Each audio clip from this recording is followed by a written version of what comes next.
ये एक बिल्कुल अनोखी, संवेदनशील और प्रेरणादायक कहानी है।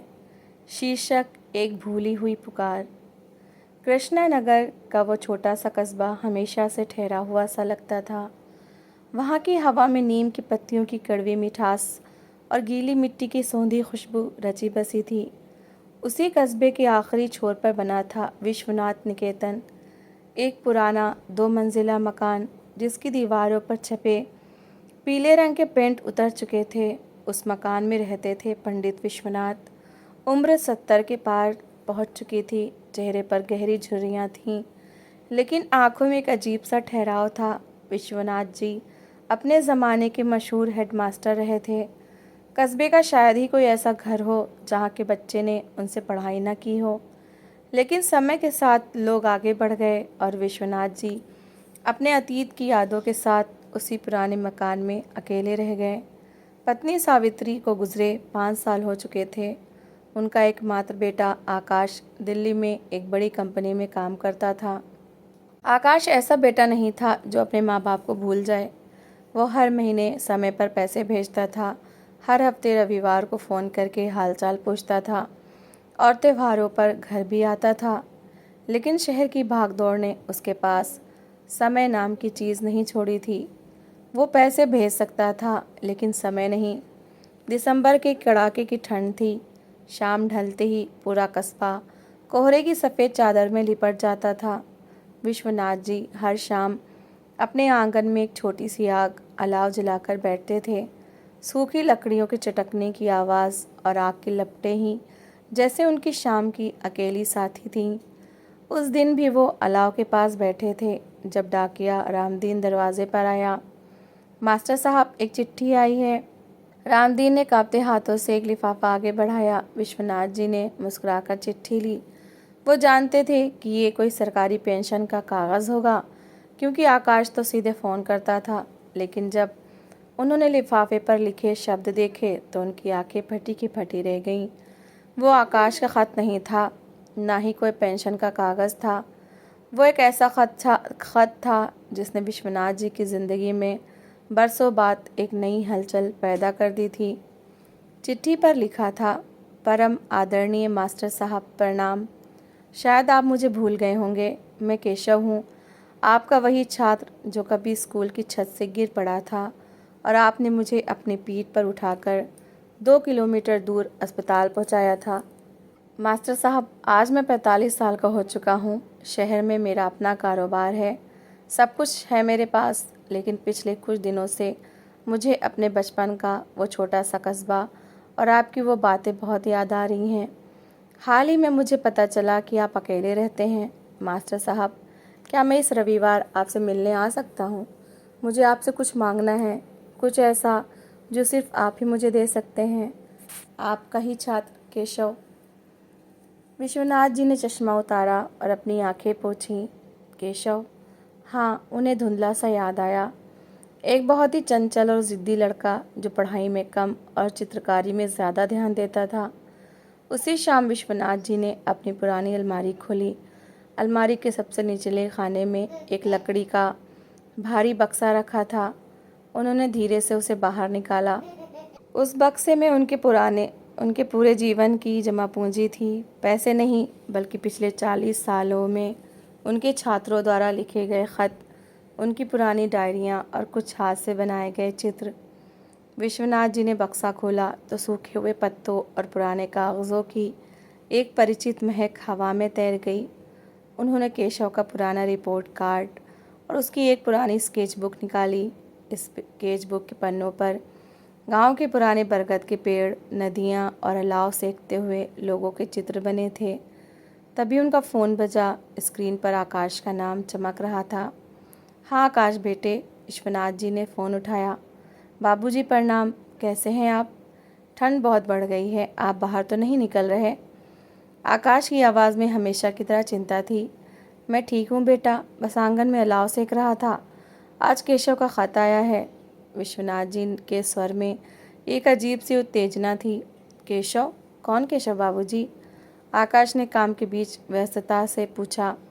वही जो बचपन में मेरे साथ रहता था, मेरा पुराना छात्र। वो इस रविवार मिलने आ रहा है। आकाश उधर से थोड़ा झिझका। बाबूजी, आपको अनजान लोगों को घर में नहीं बुलाना चाहिए। आजकल ज़माना अच्छा नहीं है, और आपको किसी चीज़ की ज़रूरत हो तो मुझे बताइए, मैं ऑनलाइन मंगवा देता हूँ। विश्वनाथ जी ने हल्की सी सांस ली और मुस्कुराकर कहा, बेटा, हर चीज़ बाज़ार में नहीं मिलती। कुछ चीज़ें इंसान के आने से ही पूरी होती हैं। तुम चिंता मत करो। आकाश को समझ नहीं आया कि बाबूजी क्या कहना चाह रहे हैं, लेकिन उसने बात वहीं ख़त्म कर दी। रविवार की सुबह कोहरा बहुत घना था। सूर्य की किरणें धुंध को चीरने की नाकाम कोशिश कर रही थीं। विश्वनाथ जी सुबह से ही तैयारी में लगे थे। उन्होंने घर की सफाई की, पुरानी चाय की केतली निकाली और बाजार से ताज़ा गुड़ और मूंगफली मंगवाई। दोपहर के करीब 12 बजे दरवाजे पर एक शानदार काले रंग की गाड़ी आकर रुकी।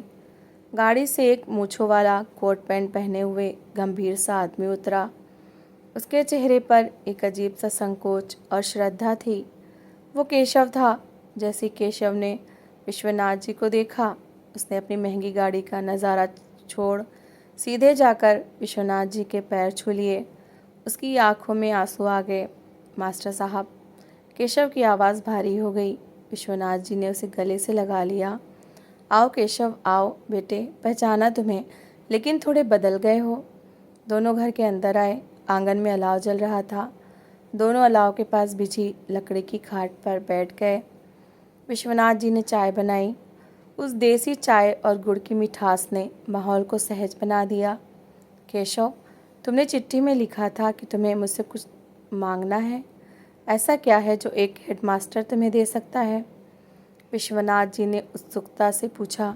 केशव ने अपनी चाय का घूंट लिया और थोड़ी देर शांत रहा। फिर उसने अपने बैग से एक मोटी सी फाइल निकाली। मास्टर साहब, मैं आज बहुत अमीर हूँ, मेरे पास सब कुछ है, लेकिन मेरी एक 14 साल की बेटी है, रिया। वो दिन रात मोबाइल और कंप्यूटर में खोई रहती है। उसे न रिश्तों की समझ है, न जीवन की सादगी का अंदाज़ा। उसे लगता है कि दुनिया सिर्फ स्क्रीन के अंदर बंद है। केशव की आंखें नम हो गईं। मैं उसे यहाँ लाया हूँ। वो गाड़ी में बैठी है। मैं चाहता हूँ कि आप उसे वो सिखाएं जो आपने कभी हमें सिखाया था, जीवन जीना। मैं चाहता हूँ कि वो कुछ दिन इस पुराने घर में आपके साथ रहे। विश्वनाथ जी दंग रह गए।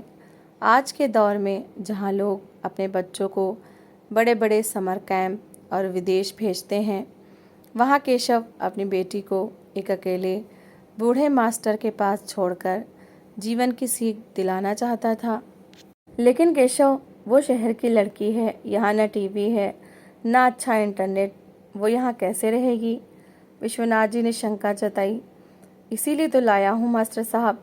जब तक वो इन पुरानी चीज़ों को महसूस नहीं करेगी, उसे असली दुनिया का पता नहीं चलेगा।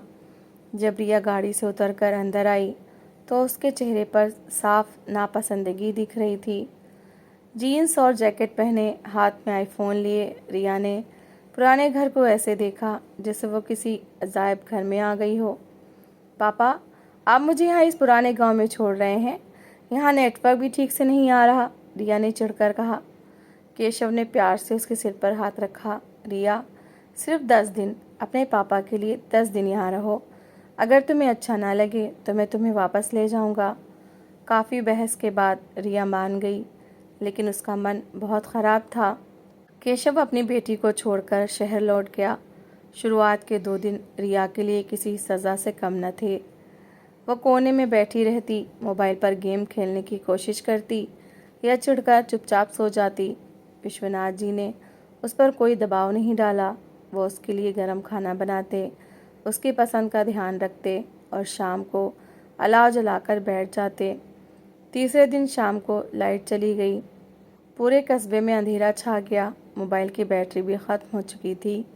रिया अपने कमरे में अकेले अंधेरे से डरने लगी। मजबूरी में वो कमरे से बाहर आई। आंगन में अलाव जल रहा था। विश्वनाथ जी आग के पास बैठे एक पुरानी डायरी में कुछ लिख रहे थे। आग की रोशनी उनके झुर्रियों भरे चेहरे पर एक अजीब सा सुकून बिखेर रही थी। दादाजी, रिया ने हिचकिचाते हुए पुकारा। आओ रिया बेटा, यहाँ बैठो, आग सेक लो, ठंड बहुत है। विश्वनाथ जी ने खाट पर जगह बनाते हुए कहा। रिया चुपचाप आग के पास आकर बैठ गई। आग की गर्मी उसे अच्छी लगी। दादाजी, आप इस अंधेरे में अकेले बैठकर क्या कर रहे हैं? बोर नहीं होते? रिया ने पूछा। विश्वनाथ जी मुस्कुराए। बेटा, जब इंसान के अंदर रोशनी होती है तो बाहर का अंधेरा उसे डरा नहीं पाता। और बोर होना, मेरे पास तो ढेरों दोस्त हैं। दोस्त? कहाँ हैं आपके दोस्त? रिया ने आसपास देखते हुए कहा। विश्वनाथ जी ने वो लकड़ी का बक्सा रिया के सामने रख दिया। ये देखो, ये मेरे छात्रों के ख़त हैं। किसी ने 30 साल पहले लिखा था, किसी ने 20 साल पहले। जब भी मैं अकेला महसूस करता हूँ, इन्हें पढ़ लेता हूँ। मुझे लगता है कि वो सब मेरे पास ही बैठे हैं। रिया ने उत्सुकता से बक्से में हाथ डाला। उसने एक पीला पड़ चुका कागज़ निकाला। उस पर हाथ से एक सुंदर सा पेड़ और चिड़िया बनी थी। ये किसने बनाया है? रिया ने पूछा। ये तुम्हारे पापा ने बनाया था जब वो तुम्हारी उम्र के थे, विश्वनाथ जी ने स्नेह से कहा। रिया की आंखें फैल गईं। पापा ने? लेकिन पापा तो कहते कि उन्हें ड्राइंग बिल्कुल नहीं आती। आती थी बेटा, लेकिन शहर की दौड़ में वो भूल गए। बिल्कुल वैसे ही जैसे लोग धीरे धीरे हंसना और सुकून से बैठना भूल जाते हैं, विश्वनाथ जी ने धीमी आवाज़ में कहा। उस रात के बाद रिया में एक अद्भुत बदलाव आने लगा। अगली सुबह रिया जल्दी उठ गई। उसने देखा कि दादाजी पक्षियों को दाना डाल रहे थे। रिया उनके पास गई और बोली, क्या मैं भी दाना डाल सकती हूँ? विश्वनाथ जी ने मुस्कुराकर दाने की कटोरी उसकी तरफ बढ़ा दी। जब पक्षी रिया के हाथों के पास आकर दाना चुगने लगे तो उसके चेहरे पर एक ऐसी मुस्कान आई जो उसने शायद महीनों से अपने चेहरे पर नहीं देखी थी। दिन बीतने लगे। रिया ने मोबाइल छूना बंद कर दिया था।